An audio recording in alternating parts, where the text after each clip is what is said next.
Et ce soir, c'est un ancien magistrat et député honoraire qui passe le grand oral des GGMO, Georges Fenech, qui est en duplex avec nous depuis Paris à l'occasion de la sortie de cet ouvrage.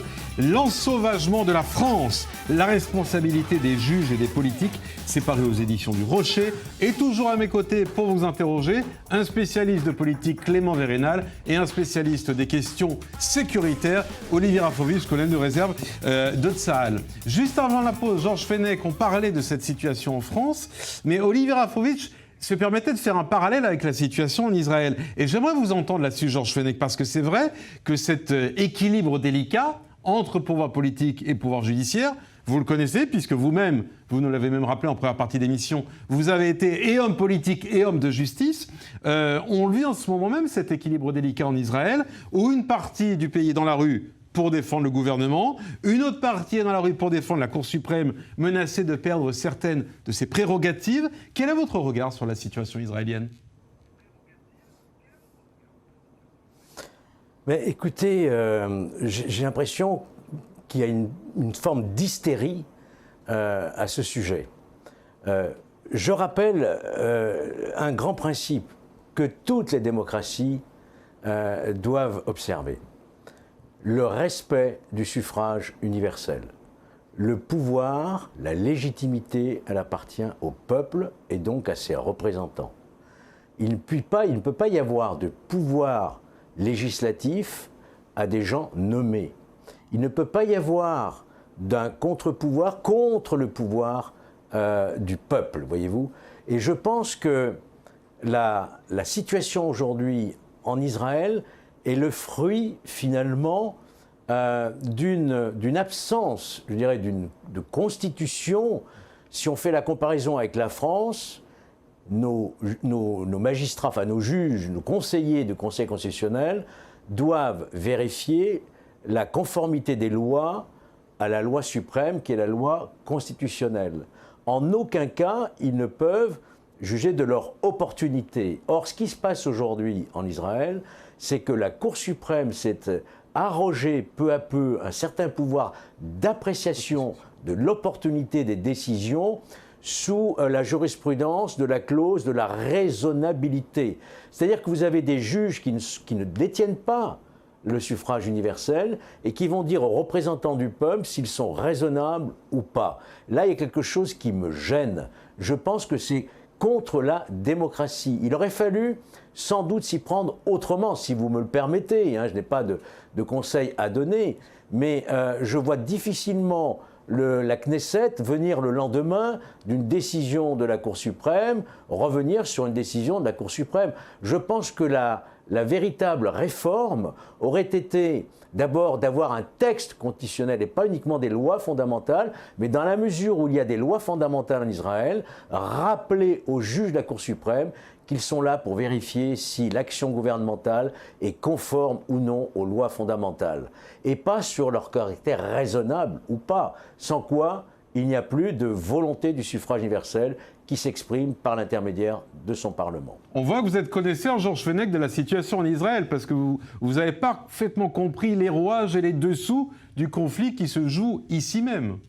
C'est rare pour un invité de Paris, je dois vous le dire. Le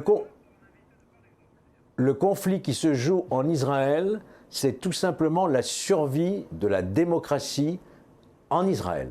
Ceux qui considèrent que donner du pouvoir aux juges contre le peuple, finalement, par l'intermédiaire de ses représentants, se trompent.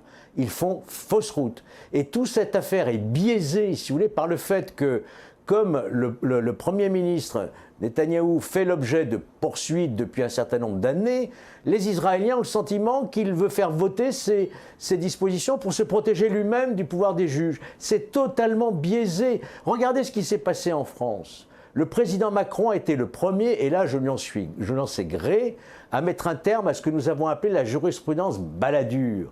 C'est-à-dire que lorsqu'un ministre était mis en examen, il devait démissionner. C'est terminé cette règle.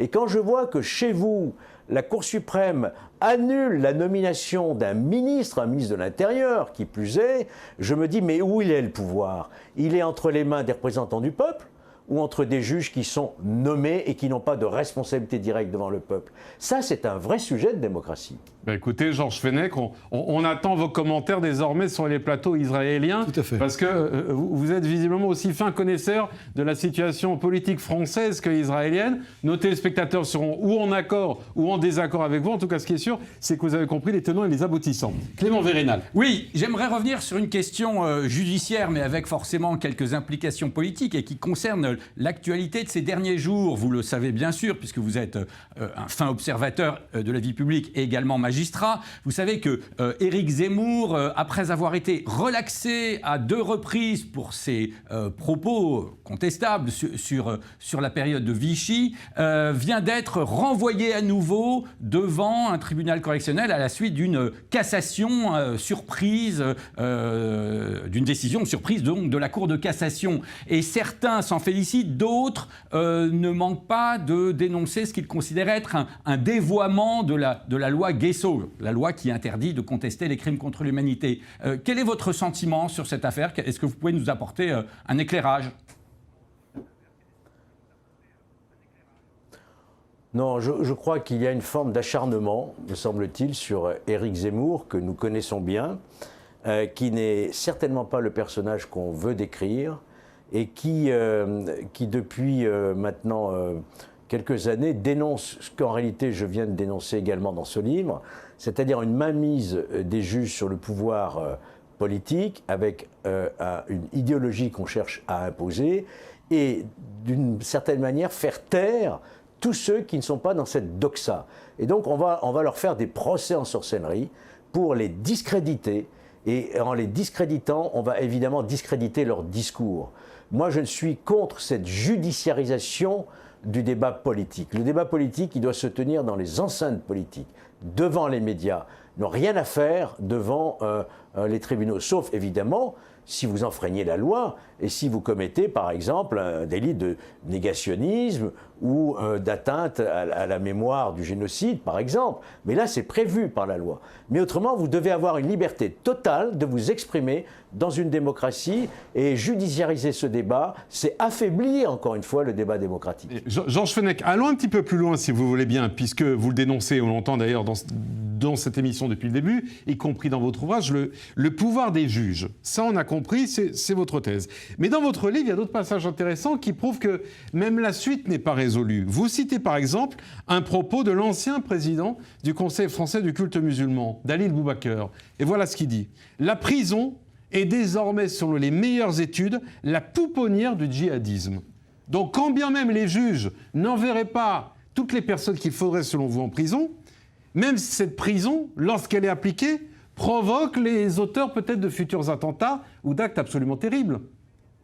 Donc le problème n'est pas que du côté du pouvoir des juges. Vous savez pourquoi ? Mais je l'ai dit, il y a une responsabilité à la fois de la justice et de la classe politique. Si nous en arrivons aujourd'hui à une prison dans laquelle circule malheureusement le phénomène de radicalisation, on estime qu'il y a environ 1500 détenus en France qui sont radicalisés. C'est tout simplement parce qu'on n'a pas la possibilité de les isoler. Nous avons un manque cruel de places de prison en France. Il y a 60 000 places de prison pour quelques 73 000 détenus, alors qu'en Grande-Bretagne, pays comparable, il y a 96 000 places de prison. Donc les politiques se sont refusés, parce qu'ils partagent cette idéologie, que la prison n'est pas la solution. Et donc on refuse de construire les places de prison. Alors que si nous avions des quartiers isolés de ces individus radicalisés, je vous dis que ceux qui sont en prison contaminent le reste de la détention. Vous-même, dans cet ouvrage, vous racontez que les attentats de janvier et novembre 2015, et Dieu sait si vous avez enquêté là-dessus, révélaient que la quasi-totalité des auteurs qui avaient répondu aux appels au meurtre lancés par l'État islamique, je vous lis, étaient de jeunes délinquants franco-algériens passés par la case prison.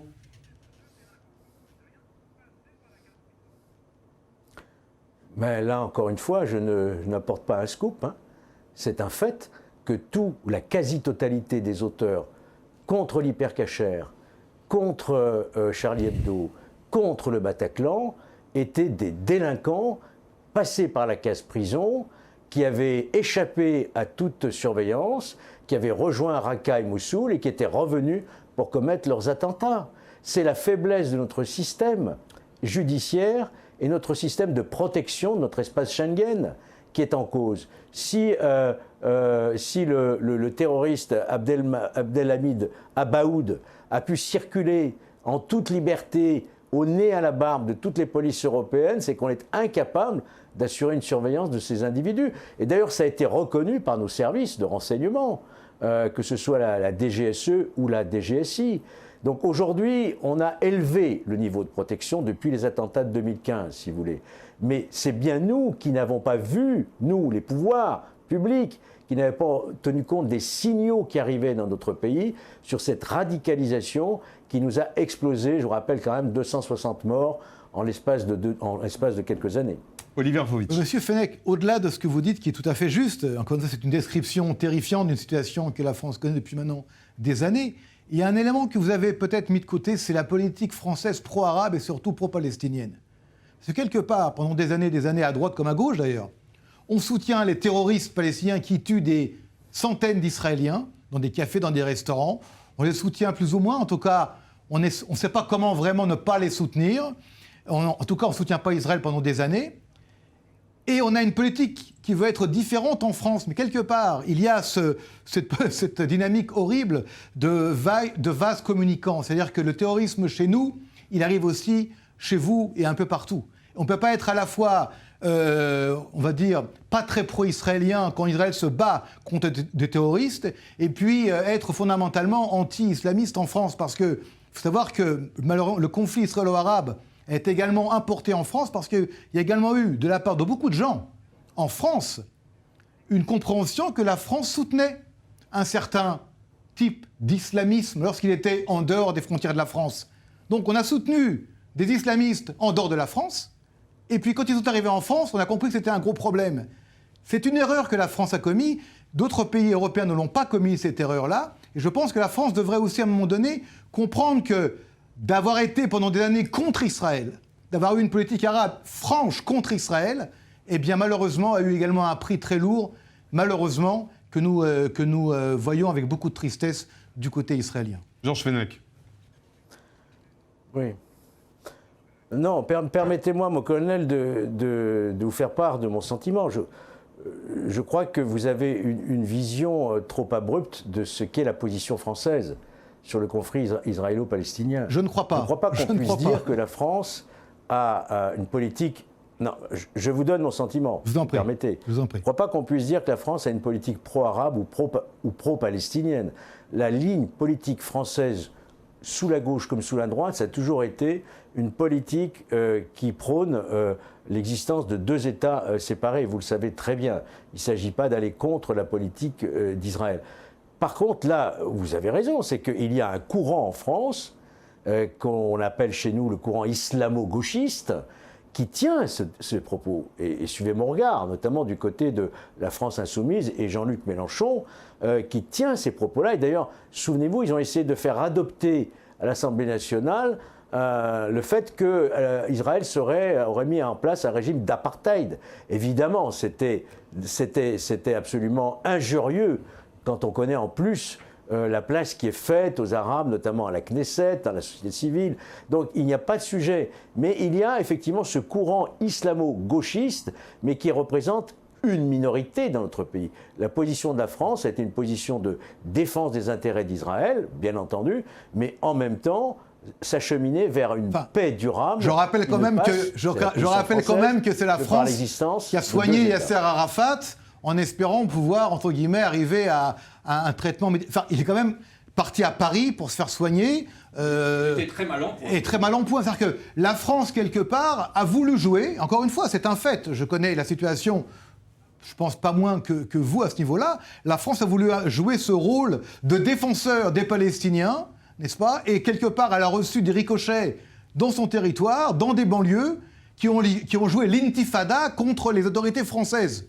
Et quelque part, c'était peut-être une mauvaise lecture qui est due à une politique pas seulement de gauche, monsieur Fenech, mais également de droite. À l'époque de Pompidou, à l'époque du Giscard d'Estaing, à l'époque de Jacques Chirac, la France n'était pas fondamentalement Arafat est anti-palestinienne. Quand je dis palestinienne, je parle surtout de la lutte palestinienne contre Israël. Et tout cela réuni, à un moment donné, vous savez, quand on ne veut pas dire les choses claires et nettes, eh bien, à un moment donné, on reçoit la réalité, malheureusement, en pleine figure. Georges Fenech, c'est Olivier Rafovitch qui vous donne un ressenti venu d'Israël, qui l'engage. Oui, mais je ne pense pas avoir dit que nous n'ayons pas commis aussi des erreurs. C'est effectivement la France qui a reçu Yasser Arafat au moment où l'OLP aussi, c'était toute une Et je ne époque, parle pas de Khomeini non plus. Attendez, laissez-le vous des répondre. détournements, etc. De même qu'on a commis, on a commis l'erreur, effectivement, d'héberger l'ayatollah Khomeini, dont tout est parti de là, avec l'Iran, et on sait très bien que tout est parti de là. Donc on n'est pas exempt de reproches, sans aucun doute. Mais vous savez, vous ne pouvez pas ignorer quel est l'attachement de la France à Israël. Moi, chaque fois que j'ai fait des déplacements politiques, notamment, j'ai pu le mesurer, hein, et que nous sommes très à vos côtés dans tout ce qui est la défense de votre intégrité territoriale, physique, politique, incontestablement. Vous avez un rôle majeur dans cette région, mais en même temps, souffrez que la France puisse avoir aussi une volonté de sortir de ce conflit, et ça passe encore une fois par l'existence de deux États. C'est notre point de vue, qui n'est pas forcément partagé par une majorité d'Israéliens. Alors, justement, concernant le côté palestinien, Georges Fenech, Mahmoud Abbas s'est récemment fait remarquer par de nouvelles déclarations clairement révisionnistes. Pour lui, Hitler a exterminé les Juifs, non pas parce qu'ils étaient juifs, mais parce qu'ils pratiquaient l'argent et l'usure. Suite à cela, Anne Hidalgo lui a retiré la médaille vermeille de la ville de Paris, qui est la plus haute distinction de la capitale. Elle a pris la bonne décision ?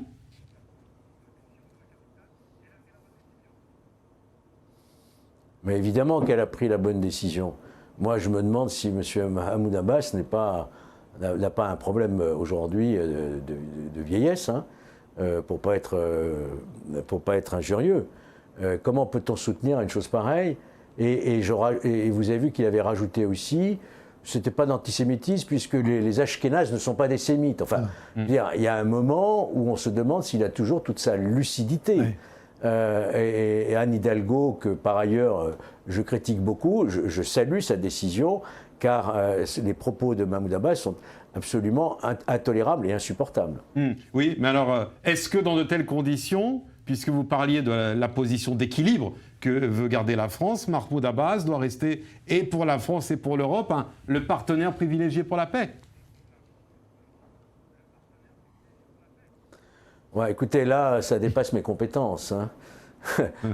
Vous me faites l'honneur de me poser des questions qui relèvent d'une politique internationale. Je me garderai bien. Vous avez l'air de bien connaître le sujet, on en profite. L'avenir. Ben, je le connais parce que je suis allé souvent en Israël, parce que c'est un pays ami, parce que j'étais secrétaire du groupe d'amitié France-Israël quand j'étais député, et parce que j'ai une fibre, voilà.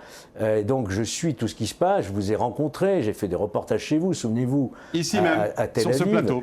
Et donc tout ce qui se passe en Israël me touche, mais bien sûr. Donc qu'est-ce qu'on peut souhaiter quand on est proche d'Israël? Ce qu'on peut souhaiter, c'est une paix durable, évidemment. Mais toute paix durable passe forcément par des concessions, voire des compromis. On ne peut pas avancer vers une paix durable en étant absolument rigide et fermé à toute avancée. Mais enfin, on ne va pas refaire tous les accords qui ont eu lieu depuis Bill Clinton et tous ces grands premiers ministres qui ont dirigé votre pays. Mais ce qu'on peut véritablement regretter, nous, Français, aujourd'hui, c'est qu'il n'y a plus de véritable... Je ne vois pas aujourd'hui de processus de paix enclenché. Je ne vois plus cela, alors que, souvenez-vous, les camps David, etc., il y avait des espérances. Aujourd'hui, on a le sentiment que tout est bloqué. Mais la solution, elle vous appartient. Elle est entre vos mains. Elle est entre les mains aussi d'un peuple palestinien qui doit renoncer, bien entendu, à la destruction de l'État d'Israël, etc., et notamment à toutes les positions prises par... évidemment le Hezbollah et le Hamas. Bon, vous voyez, donc vous avez aussi des positions diplomatiques très claires.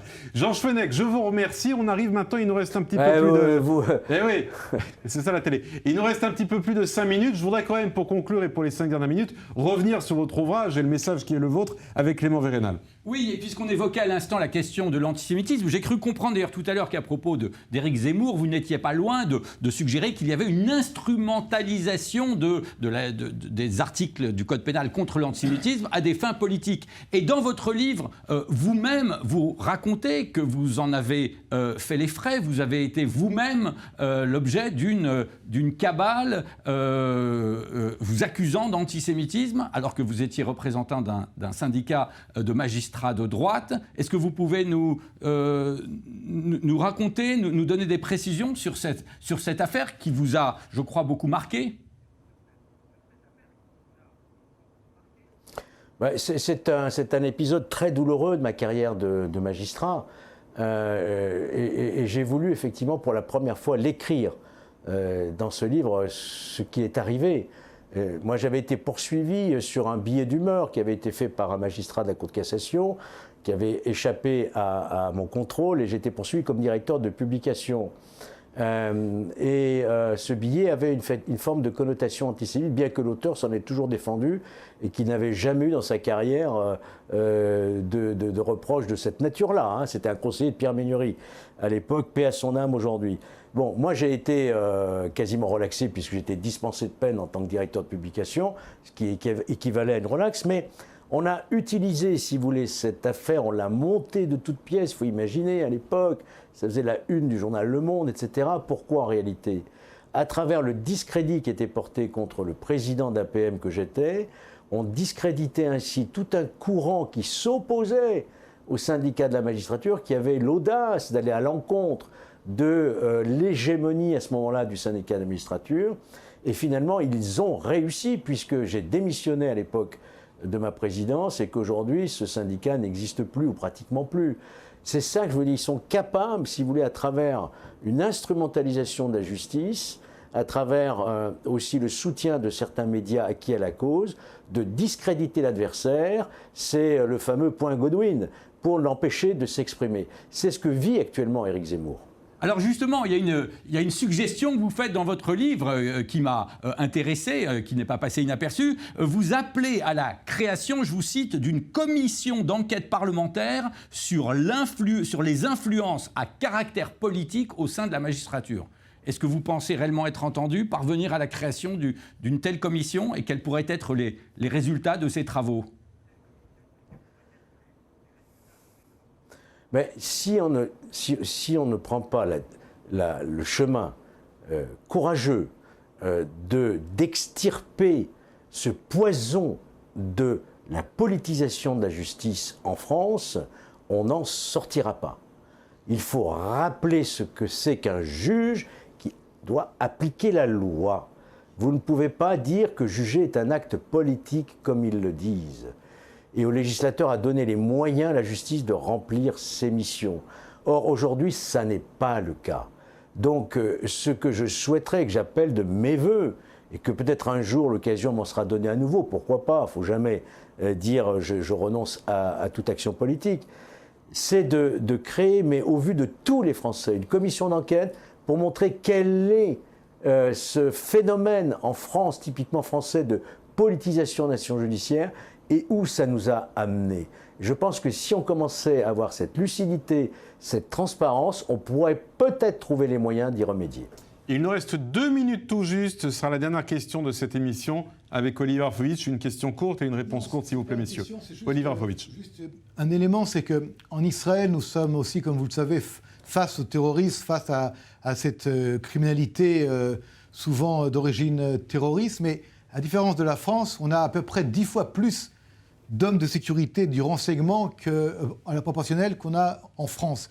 Il me semble qu'au-delà des juges, au-delà des peines, au-delà de la police, il faudrait que la France change radicalement de politique du renseignement intérieur, avec entre autres des milliers de nouveaux membres arabophones pour entrer à l'intérieur des réseaux sociaux, pour pénétrer dans ce qui se passe sur la toile, parce qu'aujourd'hui le danger, il est en arabe, le danger, vous ne le dites pas ouvertement, mais il est musulman, il est islamique, intégriste, violent.